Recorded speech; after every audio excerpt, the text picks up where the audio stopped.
मुळात मी हे स्पष्ट करू इच्छितो की मला भाजप प्रवेशामध्ये आता इंटरेस्ट राहिलेला नाही. मी शरद पवार साहेबांबरोबर आहे आणि शरद पवार साहेबांबरोबर राहील.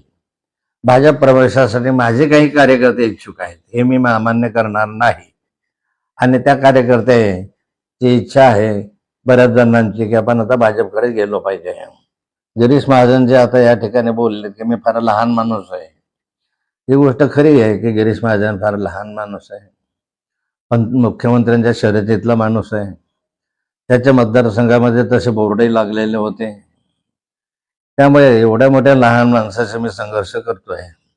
गिरीश महाजन हे विसरले की त्यांना राजकारणामध्ये ज्यावेळेस तिकीट मिळत नव्हतं, तिकीट म्हणजे 1995च्या सुमारास हा मतदारसंघ शिवसेनेकडे होता आणि याच्याऐवजी भुसावळ मतदारसंघ घ्यावा असा आग्रह होता, अमळनेर किंवा भुसावळ. त्यावेळेस भुसावळ मतदारसंघ शिवसेनेकडून भाजपकडे घ्यावा असा आग्रह त्या कालखंडामध्ये अनेकांनी धरला होता. परंतु मी आग्रह धरला होता की गिरीश महाजन चांगला कार्यकर्ता आहे आणि गिरीश महाजनला जामनेर विधानसभा क्षेत्रामध्ये उभं केलं पाहिजे. त्यासाठी हा मतदारसंघ बदलूया. जो जामनेर शिवसेनेचा आहे तो भाजपला घ्या आणि जो भुसावळ भाजपचा आहे तो शिवसेनेला द्या. परंतु याबाबत आमच्यामध्ये एकमत नव्हतं.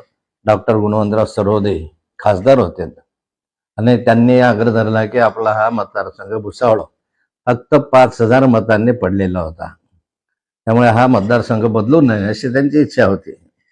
आणि प्रमोद महाजनांची इच्छा होती की हा मतदारसंघ जामनेर मतदारसंघ हा मराठा बहुल मतदारसंघ आहे. त्यावेळेस विनोद तावडे वगैरे सगळे आम्ही हजर होतो. मराठा बहुल मतदारसंघ आहे, या ठिकाणी येणं अवघड आहे.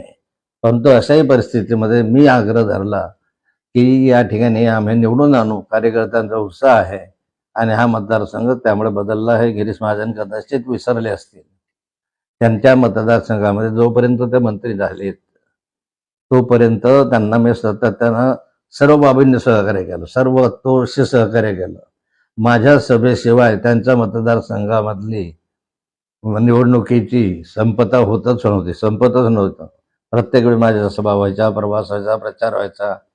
त्यामुळे गिरीश महाजनांनी हे लक्षात ठेवलं पाहिजे की नाथाभाऊन तुझ्या मोठ्या उदाहरणाने, नाथाभाऊंचं योगदान तुमच्या मोठ्या उदाहरणाने मोठं आहे.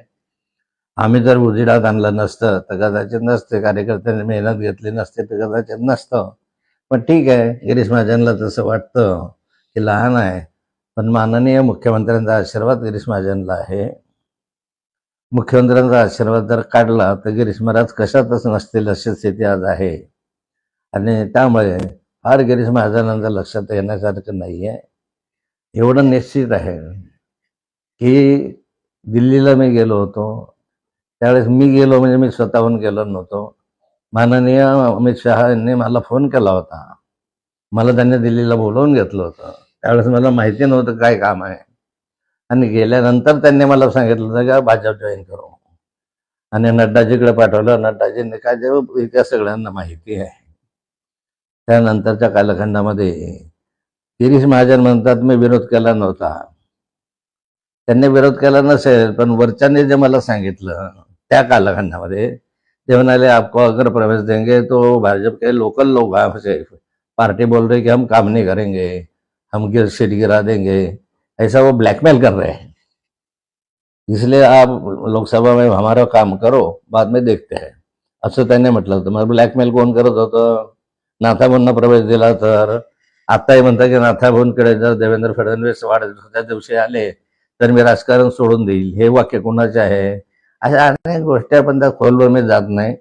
माझा 75वा वाढदिवस आहे, अमृत महोत्सवी वाढदिवस आहे आणि त्यानिमित्त शरद पवार साहेब, उद्धवजी ठाकरे, शिंदे साहेब या सर्वांनाच विनंती करणार आहे की तुम्ही यावं, जे येतील त्यांचं स्वागत करणार आहे.